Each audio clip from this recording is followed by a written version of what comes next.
kayo tapat. Pero sabi ng Bible, siya'y tapat pa rin. Ang importante, yung focus natin ngayon, instead na malagay sa sarili natin, mailagay ngayon sa Panginoon.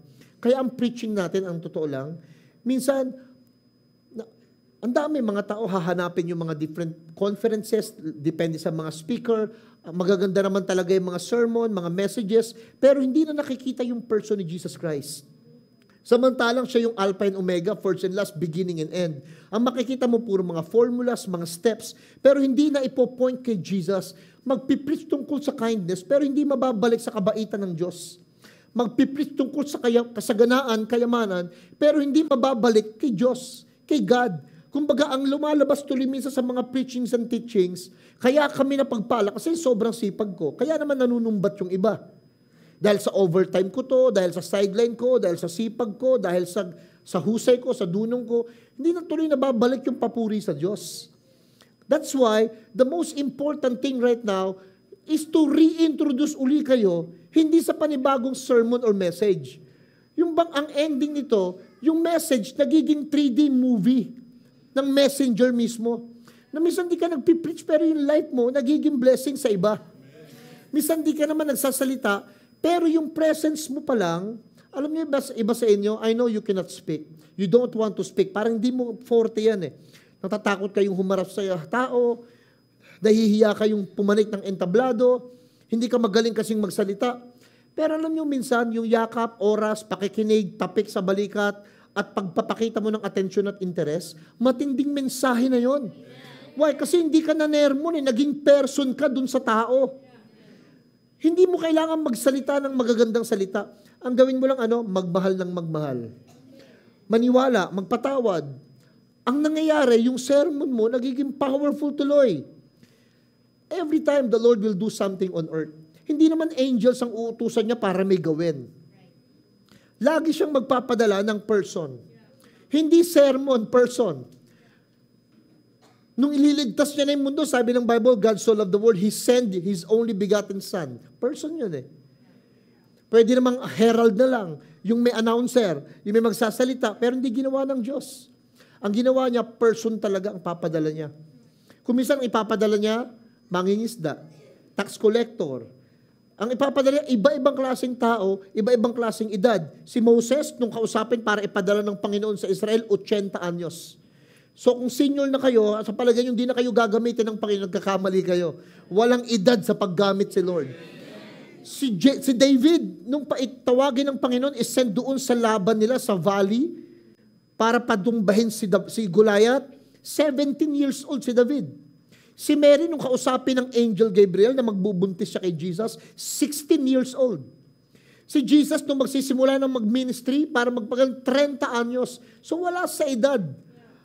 Wala sa edad. Ang mahalaga lang, yung taong ipapadala, may puso, willing, handa. Kasi maraming mga may ability, walang availability. Maraming mga tao, may galing pero hindi willing. Kaya kailangan yung person na ipapadala ng Panginoon, handa dapat. Sa tuwing may gagawin siya, 100% sure ako may ipapadalaan na Diyos ang tao. May papadala na tao ang Diyos. Sa bawat isa sa atin. Pag may tutulong sa'yo minsan sa negosyo, tao papadala.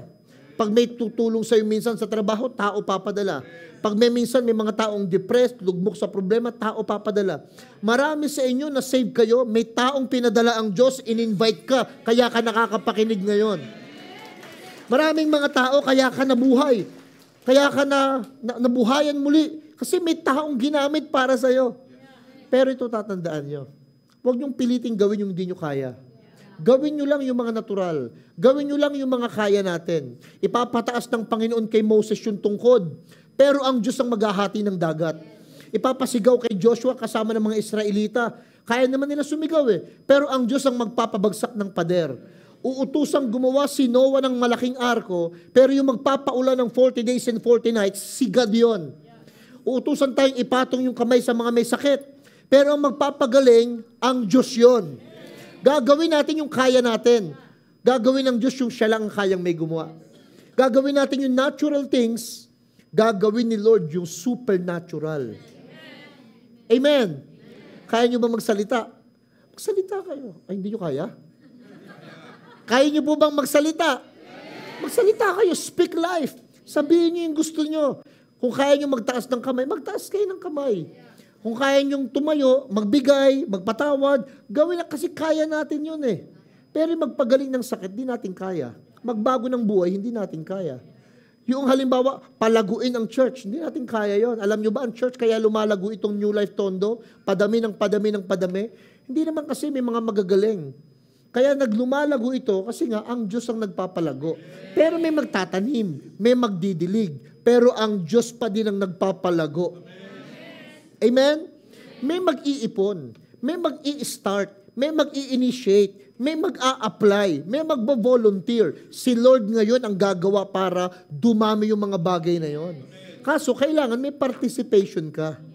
Kumbaga, may faith ka, may grace si Lord. Grace and faith equals to salvations. Hindi lang pwedeng works mo. Kaya naturuan tayo sa religion na kailangan gawa natin. Na etchapuera tuloy yung gawa ng Panginoon. Bakit kailangan dalawa? Kasi the Lord love partnership. Gustong-gusto ni Lord na nakikipag-partner siya sa atin. Kaya wag mong solohin yung problema. Kapartner mo ang Diyos. Pero wag mo rin solohin ng success. Kapartner mo ang Diyos. Partner nga kayo, di ba? Yung iba, lalapit sa Diyos pag may problema lang eh. Pagka nag-succeed na, nawawala na ang Panginoon. Parang bumbero, tatawagin pag may sunog. So dapat tayo hindi ganon. Partner natin siya eh. Partner natin siya when we're up. Partner natin siya when we're down. Partner natin siya when we're happy. Pero partner din natin siya when we're lonely. Dapat ganon. Because the Lord loves partnership. Kaya ang tawag niya sa atin sa Bible, co-laborer, co-worker. Yung iba sinosolo. Kala nila layaman, gagaang ang buhay sa kasipagan niya. Hindi niya alam, pag siya nagkasakit, isang kumpas lang ng problema, wala nang magagawa yung sipag natin. Kaya mahalaga po yung person. Yung person. Mahalaga yung availability mo. Mahalaga yung willingness mo. Mahalaga na maintindihan natin na the best preaching or voices na pwede nating mapakinggan, yung actions ng mga tao.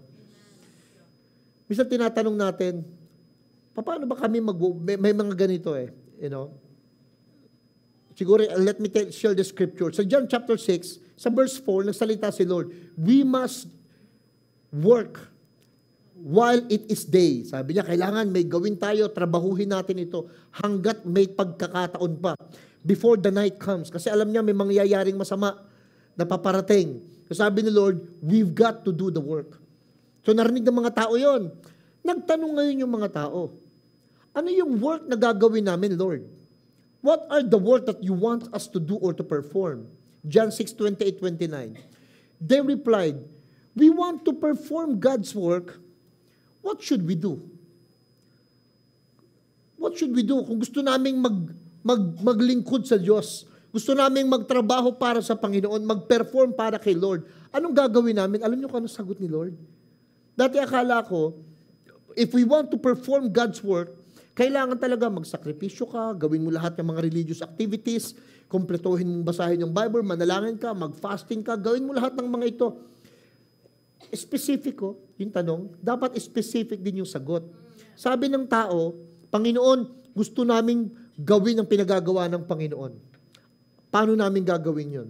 Sabi ni Lord, isa lang. Next verse. Jesus told them, this is the only work God wants from you. Ano lang daw yung bagay na gustong gawin natin unang-una? Hindi mahirapan magsakripisyo, kundi yung maniwala sa sinugo niya. Believe in the one who has sent, or he has sent, whom he sent. Alam niyo kung unang requirement sa atin ng Diyos? Kahit gaano ka kasipag, una, maniwala ka muna sa Kanya. Tsaka ka maging masipag. Kahit gaano ka kabait, paniwalaan mo muna yung kabaitan niya, kaya ka nagiging mabait. Kahit gaano ka katapang, kahit gaano ka katibay, gaano ka katalino, kagaling, o kahusay, kaganda o kagwapo, ang unang requirements para may magawa ka, paniwalaan mo muna na siya yung source mo bago ikaw. Amen? Kaya ang unang requirements ni Lord, to believe in Jesus, in Christ. Kasi madalas pag tinatanong ko ito, ang daming namimiss na hindi nagigets. Ano ang kabaligtaran ng pananampalataya? What is the opposite of faith? Alam niyo sagot ng iba? Fear. Ang sagot ng iba, unbelief. Ang opposite daw ng faith, doubts. Pero pag sa Bible, iba pag pinag-contrast yung dalawa, ang faith kasi believing and speaking. Yung bang pinapaniwalaan mo, sinasabi mo, yun yung faith mo eh. Alam niyo kung ano ang kabaligtaran ng faith? Hindi fear. Hindi doubts, hindi unbelief. Sa Bible, basahin ko sa iyo, Galatians chapter 3 verse 2. Kinumpare ni Paul sa mga taga-Galatian, tanungin ko kayo ng tanong na ito, sabi niya. Tinanggap niyo ba si Holy Spirit by the obeying of the law or by the works of the law of Moses? Hindi, di ba? Kundi tinanggap niyo siya dahil naniwala kayo. From the message you heard about Jesus, about Christ. Inulit niya sa verse 5. Let me ask you again. God give you the Holy Spirit at saka itong lahat ng mga milagrong ito among you dahil ba nag-obey kayo o winork out niyo yung law or dahil naniwala kayo? Pangtingin contrast ng dalawa. Ang contrast, ang opposite ng faith is works. Ibig sabihin, tanungin niyo yung sarili niyo. Kaya ba kayo gumaling, na nagana, nagkaayos, napatawad dahil winork out mo o dahil sinampalatayanan mo ang Panginoon?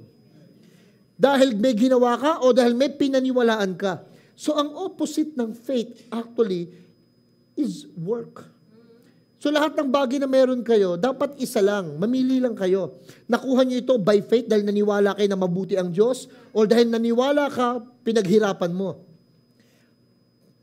Pag naniwala ka pinaghirapan mo, lagi kang maghihirap. Lagi mong paghihirapan. Pero di ba kung gano'n, sobrang sarap na matanggap mo isang bagay na hindi ka naghirap? Dati akala ko ang gusto ng Diyos, kung may bagay kang gusto, paghirapan mo. Ang nagsalita nun, mga tatay minsan nanay, pero hindi ang Diyos. Minsan nagsabi sa atin, kung may bagay kang gusto, paghirapan mo yan, anak. Kaya tingnan nyo kung biblical yung sinasabi ng mga parents natin. Masama ba? Hindi naman masama. Maganda naman yun eh. Kaya lang, pag ang focus mo palaging maghirap na maghirap, may mga tao hindi naman naghirap dahil lang may pabor ang Diyos. Yung iba naghirap ng ilang taon, pero siya napaboran lang ng Panginoon, biglang nagbago yung buhay eh. Naniwala lang siya na yes, may mga maghihirap, pero ako, hindi ako maghihirap. Ang Diyos ang naghirap para sa akin, so papaniwalaan ko yun. Kaya nabibless tuloy eh. Nabibless tuloy. Sino ho ang yung blessing. Ano ang kabaligtaran ng blessing? Sabi ng iba, cursing. Sumpa. So pagpapala, sumpa. Sa Old Testament, ganun eh. Pero alam nyo ano ang kabaligtaran ng blessing? Efforts. Either na-bless ka because the Lord bless you or nabe-bless ka because your own effort. Karamihang nanunumbat yung palagi nilang pinagmamalaki yung effort nila. Ako nagbigay niyan, ako nagluto niyan, ako naglinis niyan, ako gumawa niya, kaya nanunumbat. Pero alam niya, kami nga, kaya ako pag nagbibigay tayo ng bigas, sinasabi ko, tayo pa magpasalamat pag nagbibigay tayo ng bigas sa tao. Pag nagbibigay tayo ng pagkain sa tao, thank you po, kami pa nagpapasalamat. Bakit? Alam ko sa sarili ko, sinasabi ko sa mga tao, sa New Life Tondo, yung bigas na yan, binigay lang din sa atin yan, hindi tayo pwede magyabang. Binigay lang din sa atin yan, kaya tayo nakakapagbigay. Amen? Kaya walang nagyayabang, nanunumbat, at nagmamalaki na oy, pumila ka dito maayos. Kundi wala kang bigas. Mapapagalitan ni Pastor Herbie yun. Why? That's why. Kung ano man yung meron kayong binibigay nyo sa anak nyo, sa asawa nyo, sa kaibigan nyo, huwag nating isumbat. Why? Kasi kung di ka bless, wala kang pambe-bless. Kung di ka binigyan, wala kang ipamimigay. Yun yung difference ng blessing sa effort. Yung blessing, you recognize na lahat galing sa Diyos. Pati anak natin. Kaya pagdating sa anak natin, i-recognize nyo yan na pribilehiyo nyo yan. Privilege nyo yan na kayo yung naging nanay o tatay ng inyong mga anak. Huwag nating gawing parang karapatan yan. Anak lang kita. Ako masusunod. 30 anyos na yung anak mo eh. Kailangan, binibigay siya ng sarili niyang way, sarili niyang pamamaraan. Nagbibigay ng options. Ako bilang spiritual father, magbibigay ako ng options, pero hindi ko ipupush na dapat ganito. Pero magbibigay ako ng guidance. Magbibigay ako, it's up to you, kung i-grab nyo, iti-take nyo. Pero yung mag-control, mag-push, we never do that. Why? Kasi binigyan lang tayo. Alam niyo ang opposite ni Christ? Sino ang opposite ni Christ? Ni Jesus? Ang sagot na marami, di ba, demon. Sabi ni Red. Kasi nga, nasanay tayo na light, darkness. Jesus, devil. Si San Miguel at saka yung demonyo. Pero pagka binabaliktad mo na yung bote, yung baliktad na.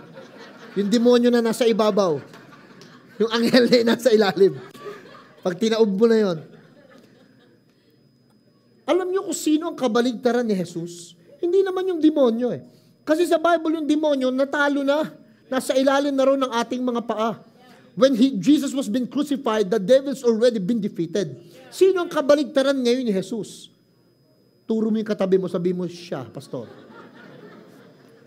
Ang kabaligtaran ni Jesus, sarili natin. Why? Tingnan nyo ha. Either you are saved in Christ or in self. Either you are blessed in Christ or in self. Either you are healed, pinagaling ka kay Kristo o dahil sa sarili mo. Ang labanan ngayon, sa totoo lang, between truth and lies. Hindi between stronger or weaker. Ang labanan, kung sino yung madadaya, na kaya tayo nabe-bless kasi sa sarili natin o dahil kay Kristo.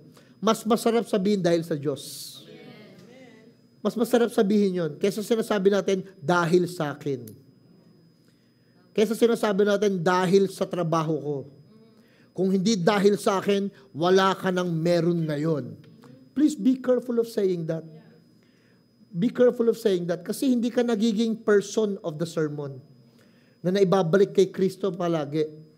Para mag-remain tayong humble, para mag-remain tayong mababa palagi, lagi nating ibalik yung papuri sa Panginoon.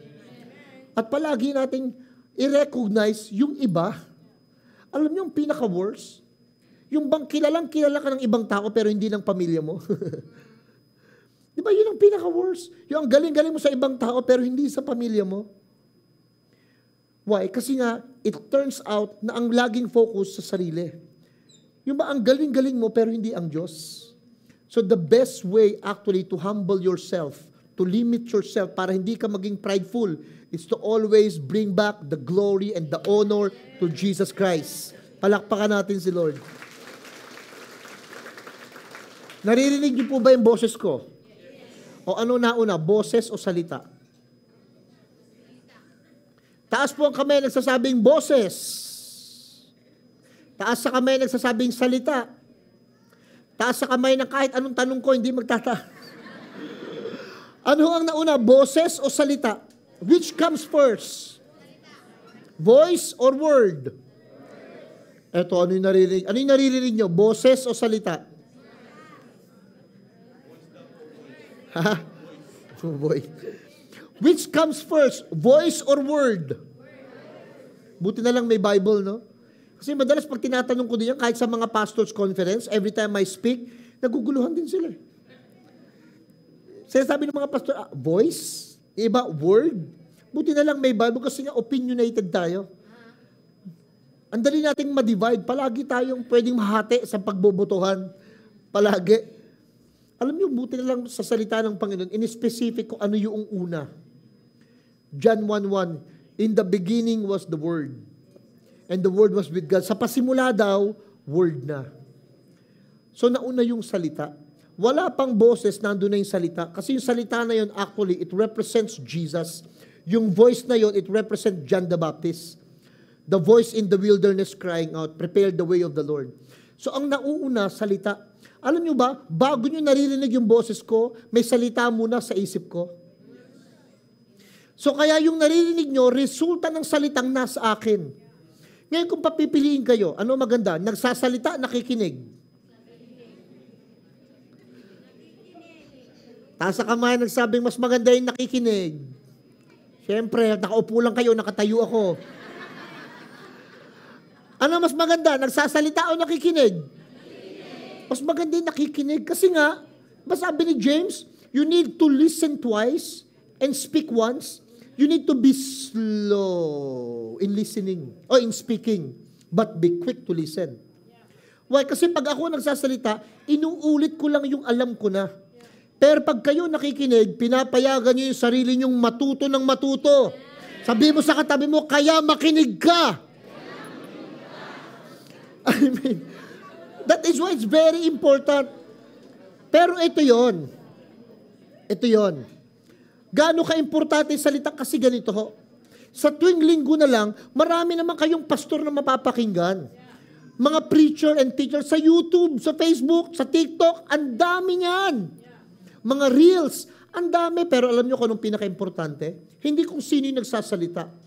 Ang importante, kung paano niyo natatanggap yung mga salita. Sana pag-uwi natin after nito, hindi naman yung panibagong sermon yung narinig nyo. Dapat malaman natin, ano yung word na na-receive mo. Halimbawa, nag-aaway kayo mag-asawa, anong salita yung narinig mo para sa pag-aaway nyo? Sa karamdaman, anong salita yung narinig nyo para sa karamdaman mo? Sa negosyo, sa pera, anong salita yung narinig dapat may word kayo after this? Pagkatapos nito, may salita kayong bang pinanghawakan mo? Halimbawa, ako po, dati, may pinagawa ang Panginoon noong September 28, 2013, na akala ko konti lang ang makikinig, walang sasama. Kasi ini-invite ko yung mga tao na mag-ikot, magparada ng naka-t-shirt na puti, nakalagay, Jesus, Hari ng Tundo. Why? Kasi may natanggap akong word kay Lord na gawin ito, na ipagdasal ang Tundo, kasi nga puro patayan ang nangyayari, lagi may bloodshed, sa news, lagi na lang puro ang papangit. Pag binabanggit yung balita sa Tundo, alam niyo, naririnig niyo, puro patayan, puro barilan, puro may ginahasa, puro may ninakawan, puro ang pangit. Baga wala ba papakita ang GMA, ABS-CBN, Channel 5 na pag binanggit yung Tondo, may langit, may blessing, mababait yung mga tao. Puro negative eh. Noong 2013, may ginawa tayo, ang title, Jesus, Hari ng Tondo. Alam niyo gaano karaming tao? Sobra, punong-puno yung school ground na yan. Nakala ko 500 tao lang ang dadating. Pero napuno yan ng tao. Nung time na yon, para i-declare that Jesus is King of Tondo. Nung 2013 yon. Kasi I received a word. Tapos eto na, nung next year, nung 2014, may mga nagsasuggest sa akin, Pastor Herbie, ulitin natin, masaya, maganda, daming tao na sumunta. Eh wala akong narinig na word kay Lord, hindi namin inulit. Hanggang ngayon po, hindi na natin inulit. May pinagawa naman si Lord one time, habang nagpipreach ako, in-announce ko, magkakasal tayo. Libre lahat, libre makeup, libre video, libre pictures, libre pagkain, libre sing-sing, libre lahat. Why? Kasi I received a word from the Lord. May na-receive akong word na ikasal yung mga tao ng libre. Alam niyo kung ilang kinasal natin? Nasa isip ko, 10. So 5 couple, kaya total 10, hindi eh. Ang kinasal po natin nun, 200. Maganda ba yan? Masaya ba yan? Yes! Mas wedding, masaya. Kaya lang, inulit na ba natin? Hindi na po. Why? Walang word eh. Ang problema, alam nyo kung ano, minsan, pag may magandang nangyari sa atin, inuulit-ulit. Kaya nagiging events, nagiging programa. Nung mas wedding, alam nyo, kailangan natin lagyan ng number yung mga tao. Kasi baka magkapalit-palit ng asawa eh. Kaya may nakalagay ka dyan, 77 ka, ikaw yung 77 ha? Number 56 ka, ikaw din. Mamaya pagka, ano ko doon, you may kiss the bride. Nye, ba't iba? Hindi na. Nasaan na yung partner ko? Ang hirap nung ganon. Mayroon nagkakasal ng sobrang dami. Hindi nyo alam kung sino yung mapapangasawa mo dyan. Pag walang number. Eh malabo pa mata ng iba. Dahil mga senior na ibang kinasal natin, senior citizen na. May edad na po. Nagpakasal, biro nyo ang edad, 60, 70. Ibang di nila na-imagine na pwede pa palang mangyari yung mga ganyan. Kaya kung kayo mga single 70, pwede pa. Pwede pang umasa. Huwag kayo mawala ng pag-asa. Inulit ba natin yan? Hindi. May lumapit nga sa akin congressman eh. Para ulitin yan eh. Hindi natin pinakinggan eh. Kasi nga, wala namang word si Lord. Ang dali kasing yung gawin mo yung pinagagawa ng tao pero hindi pinapagawa ng Diyos. Tapos papagurin mo pa yung mga tao dahil sa guni-guni mo o sa naisip mo. Maraming taong ganyan. Ginagawa, hindi naman pinapagawa ng Diyos. Lalong mas matindi yung may pinapagawa ang Diyos, di naman niya ginagawa. Mas lalong nakakapagod yun. Kilala niyo ba si Pedro sa Bible? Si San Pedro. Kilala niyo po, may hawak na manok. Sa Bible, si Peter lumakad po sa tubig. Kasi nakita niya si Jesus lumalakad sa tubig. Tanungin niyo yung mga Christians, paano nakalakad si Pedro sa tubig? Alam niyo, karamihang sagot ng marami, dahil may pananampalataya si Pedro. Tapos pangalawang marinig mo sagot, how Peter walked on water, because by looking unto Jesus. Nakatingin siya kay Jesus, kaya siya nakalakad sa tubig. Tama po ba yun? Tama. Pag may drum na asul sa bahay nyo, subukan nyo po, may faith naman kayo kay Lord. Tumingin din kayo kay Jesus sa puso ninyo. Tungtong nyo isang paa nyo, tingnan nyo, pag pinatong mo na yung pangalawang paa, pag nakapatong ka, nang hindi ka lumubog, tama yun. Na by faith or by looking unto Jesus. Subukan nyo mamaya. May drum na asul kayo, di ba? Subukan nyo po kahit sa timba na lang. Subukan nyo kung pwede yung by faith or by... Paano nakalakad si Pedro? Kasi nung time na sa bangka sila, madilim. Nagkatakutan. Kasi ang dilim-dilim, may lumalakad ng nakaputi. Sa bagay, kahit ako naman tatakbo nun eh. Matatakot kayo. Lumalakad nakaputi. Nagsalita ang Lord, huwag kayong matakot, ako to. Sumagot si Pedro, kung talaga pong ikaw yan, bid me to come. John 21 verse 7. Matthew chapter 14, verse 29. Sabi ni Peter, Lord, kung ikaw yan, lalakad ako dyan, punta ako dyan. Sumagot si Lord, yes, come. Come, Jesus said. So Peter went over the side of the boat, walked on the water towards Jesus. Alam niyo ba't nakalakad si Pedro sa tubig? Kasi may narinig siyang salita from God na sinasabi, halika. Come. Pag wala kayong word na narinig from the Lord, huwag niyong gawin. Si Peter, sabi niya, kung ikaw yan, payagan mo ko. Sabi ni Lord sa kanya, yes, ako to. Sige, come. Kaya siya nakalakad sa tubig. Alam niyo yung tubig, kung ano nire-represent ng tubig sa Bible? Sa Bible, water represents the Word of God. Kaya nga sabi niya, you've been washed by the water of the Word. Kaya pala ang Word na tinutungtungan ni Peter nung time na yon, hindi tubig. Allow the Word to work for you. Huwag nating i-work out yung Word. Yung Word na naririnig ninyo, ang mag-work out sa atin. May narinig kayong Word na babaguhin kayo ni Lord, bayaan nyo lang yung Word na yon, mababago ka. May word si Lord na makaka-move on ka, bayaan nyo lang yung word na yon, makaka-move on ka. Bayaan nyo yung word stuck in our hearts. Tapos paniwalaan ang isip natin. Hanggang sa unti-unti yung word na na-receive natin, nagbabago na pala ng buhay natin. Kaso kailangan may word tayo na-receive. Pastor, sigurado ka? Yun yung dahilan kung bakit nakalakad si Peter sa tubig dahil may word siya. Nangyari uli yan sa pangalawang beses. Si Lord lumalakad na naman sa tubig. Tapos nakita ni Pedro o ni John. Sabi ni John kay Pedro, Peter, si Lord Si Lord yan, lumalakad na naman. Ano magandang sabihin ni Pedro? Lord, dating gawi. Lakad uli ako. Pero hindi yung ginawa ni Pedro eh. Why? Wala siya kasing word, John 21:7. Then the disciple Jesus loved said to Peter, si Lord yun, When Simon Peter heard that it was the Lord, ang ginawa daw ni Pedro, yung tunic, damit. He put on his tunic, sinuot yung damit, kasi nga nakahubad siya, sinuot yung damit, he jumped into the water, papunta doon sa dalampasigan. Bakit siya tumalon, hindi lumakad? Kasi nga walang word si Lord. Doon sa bulag, may word si Lord, go, wash yourself in the pool of Siloam. May word si Lord. So pag may word si Lord, alam niyo tulad ngayon, nangyayari ito, di ba nakikinig kayo ng sermon, hindi niyo naman matatandaan yung buong sermon. Ako nga, hindi ko mauulit yung buong sermon ko eh. Lalo na kayo. Pero at least, makakuha kayo ng isang word lang. Halimbawa, sa inyong damdamin ngayon, Lord, ano yung word mo sa damdamin ko? Kung masama ang loob mo ngayon, maghanap ka sa sinasabi ko ngayon. Consider it as a word of God. At sabi mo, Lord, eto para sa emosyon ko to. Para sa damdamin ko ito. Nababaon ka sa utang. Maririnig mo, may sasabihin ako maya-maya na the Lord will provide. Lord, word ko yan, Lord. Panghahawakan ko yan. Di ko alam kung saan ako kukuha ng pambayad, di ko alam, pero because you said it, narinig ko, panghahawa. Ganun siya nagwo-work sa mga buhay natin. At yung word na yon, pag nalagay sa puso, yung sermon nagiging person. Halimbawa, sama-sama ng ugali mo. Iba, masama na ugali, masama pa mukha. Pero iba kasi ang ganda-ganda, pero sungit-sungit. Nung kahapon rin, no, may pinuntahan kami, nagpa-registered.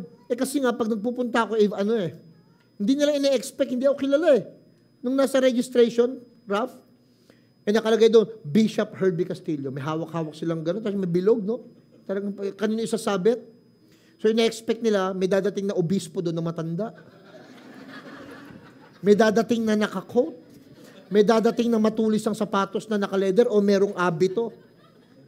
Yung ba pag dumating, ako po ang obispo na hiniintay niyo. Pagdating doon, naka-hip-hop pants, naka-t-shirt lang, naka-wristband pa. Yung mukha nung registration, ganda-ganda, pero kasama ko pa puro tato. Di lalo na. Nakasumalmal yung mukha nung registration.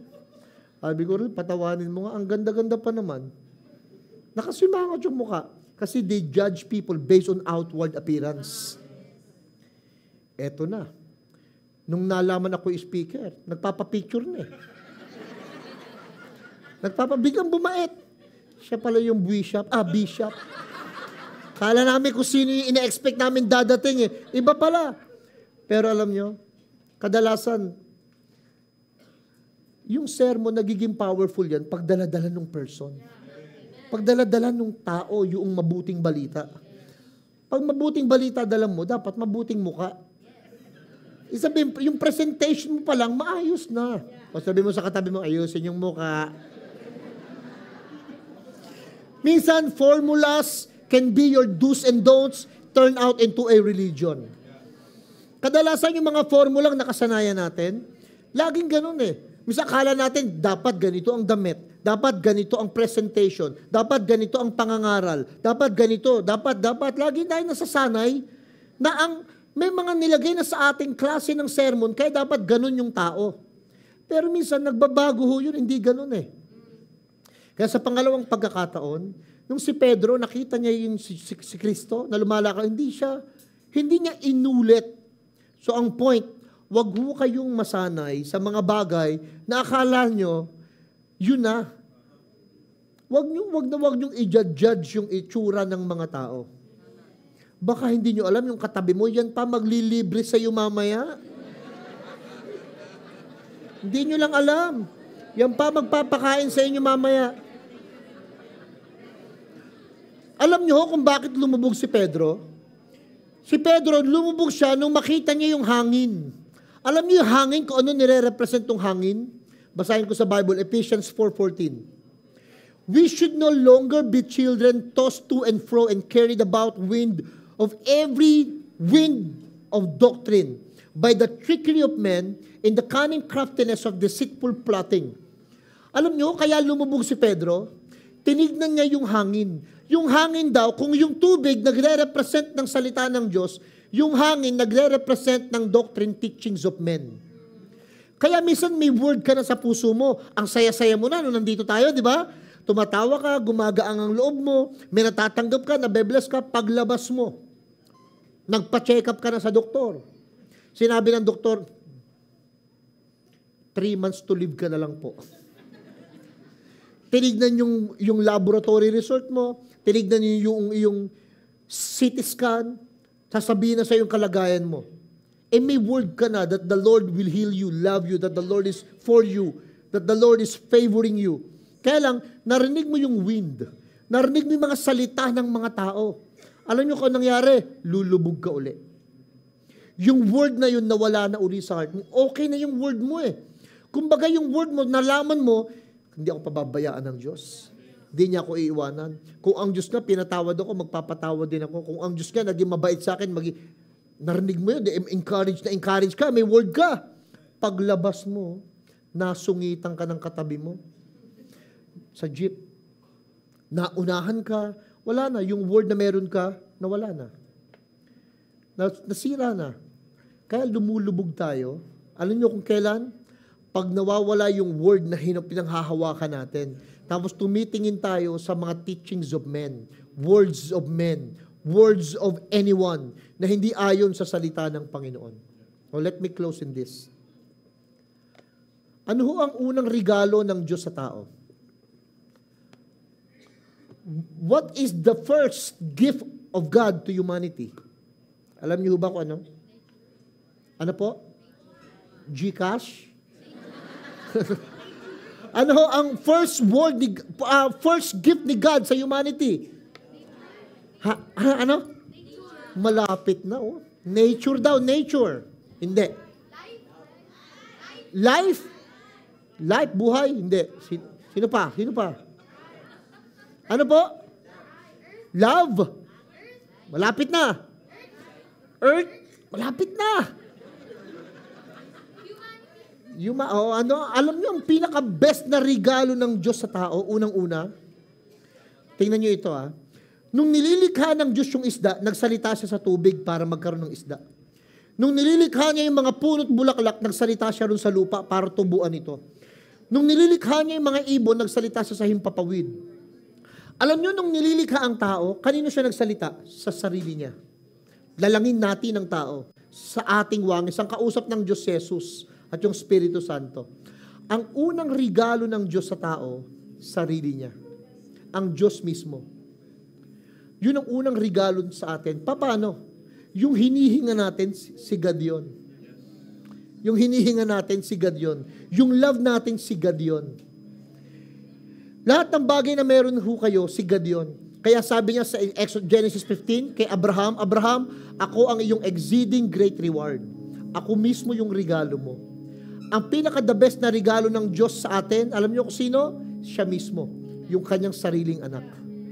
O ano naman ang pinaka-best na regalo mo sa Kanya at sa ibang tao? Sarili din natin. Hindi pera. Pangalawa na lang siguro yon. May mga tao nagsusustento na lang pero walang time. May mga tao magbibigay na lang ng pera pero isusumbat pa. Pero may mga tao walang maibigay pero sarili niya inaalay niya. Pagmahal, paglilingkod, mas masarap ibigay yon. Kung ang Panginoon nagbigay ng buhay sa atin, today, the best gift you can give to Him and to each other is our life ourselves. Minsan nga, ang regalong pwede nyo ibigay sa Diyos, attention. Makinig ka lang sa taong depressed. Makinig ka lang sa taong nagpo-pour out, naglalabas ng problema niya. Pakinggan mo lang, regalo na ho yun. Kaya ang prayer ko ngayon, as a person, kayo yung maging gift sa ibang tao. Yun lang, hindi ka sumusuko sa asawa mo, regalo yun eh. Yun lang, hindi kayo sumusuko sa anak nyo, regalo yun. Yun lang, hindi kayo sumusuko para sa pamilya, regalo yun. Kahit minsan you want to give up, you want to quit, pero sino ba kasi sumusuko, tumitigil, di ba tayo? Kaya pag hindi kayo nag-give up, it's a gift. Pag di kayo napagod, it's a gift. Pag hindi kayo nagsalita sa sarili nyo, ayoko na, I will turn my back on you, on the family, para mong pinagkait yung regalo. So today, magbibigay tayo ng regalo ngayon. Una sa Diyos, pangalawa sa isa't isa. Kantahin natin, huwag kayong tumayo, upo lang kayo. We will sing this song to remind you guys, na yung pagtulog nyo, desisyon nyo. Pero yung paggising nyo sa umaga, desisyon niya ng Diyos.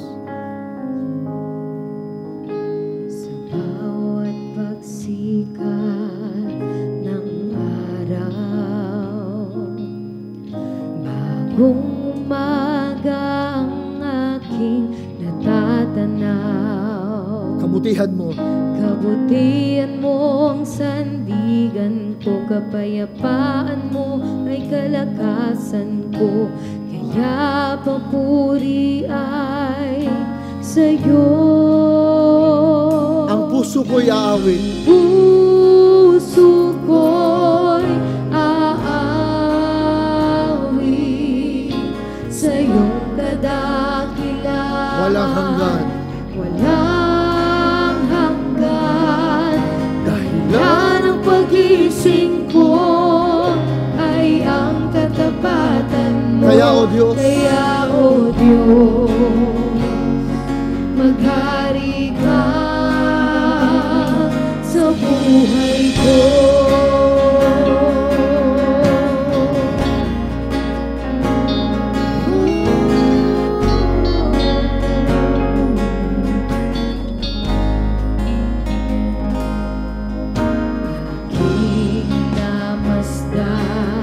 Iyong kagandahan Ako'y hahakbang sa landas mo. Hahakbang sa landas na iyong daan.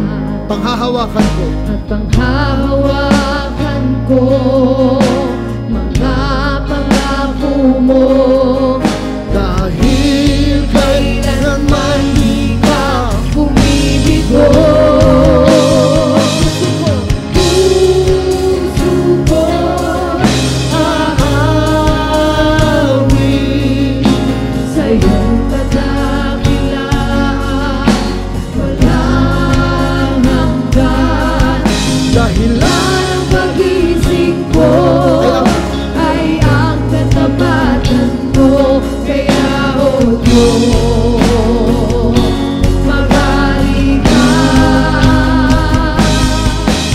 Ang puso ko'y aawit sa iyong kadakilaan. Walang hanggan. Dahilan ang pag-isip ko ay ang katapatan mo. Kaya o Diyos, maghari ka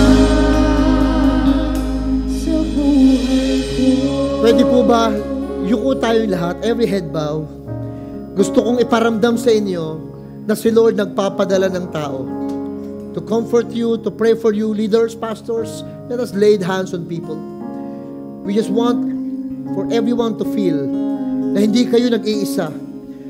Maaring ho ngayon, kailangan nyo ng kagalingan, peace of mind, or financial breakthrough.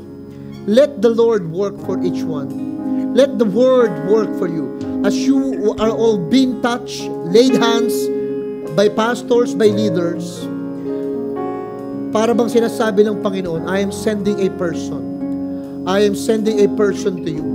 Nagpapadala ako ng tao sa iyo para i-remind ka, para sabihin sa iyo that you are not forgotten, that your needs will be met, that your sickness will get healing today. Maging sa mga nanonood, the Lord is sending a person to you.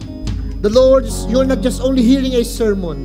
May napapakinggan kang tao, may papadala sa Lord na tao para bumago ng buhay mo. I pray, Lord, that you send person, Father God.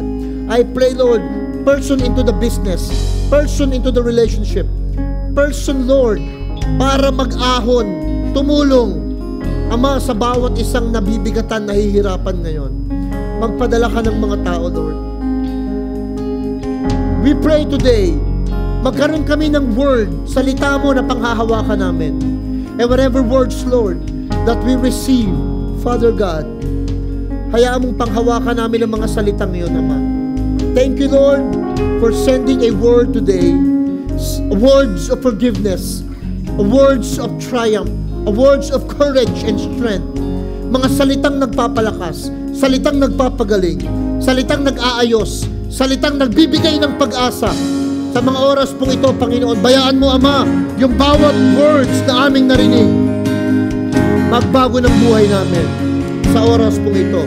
In Jesus' name, tayo tayong lahat, everybody stand up. Kaya sa'yo ang papuri, pagdakilan pa sa salamat. Hallelujah.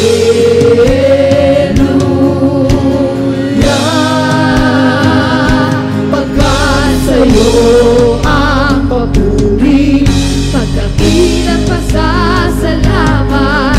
Hallelujah. For the last time. Pagkat sa'yo ang papuri, pagkat sa'yo ang papuri, pagdakilan pa sa salamat. Hallelujah.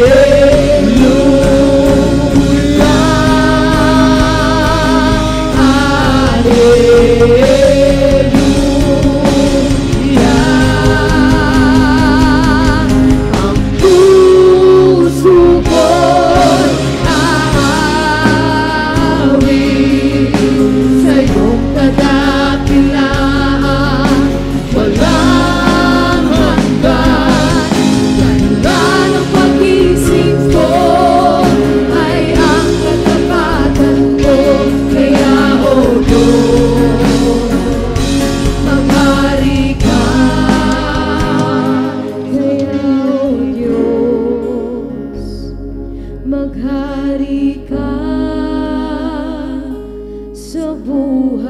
ko.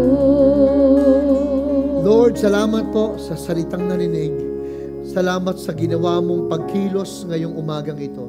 Binabalik namin sa iyo ang papuri, pasasalamat at pagdakila sa matamis na pangalan ni Jesus. Ang lahat ay magsabi ng Amen. Amen. God bless you. Sa next Sunday po, huwag kayong mawawala. We'd love to see you next week. Bring your friends and family. We're gonna have a healing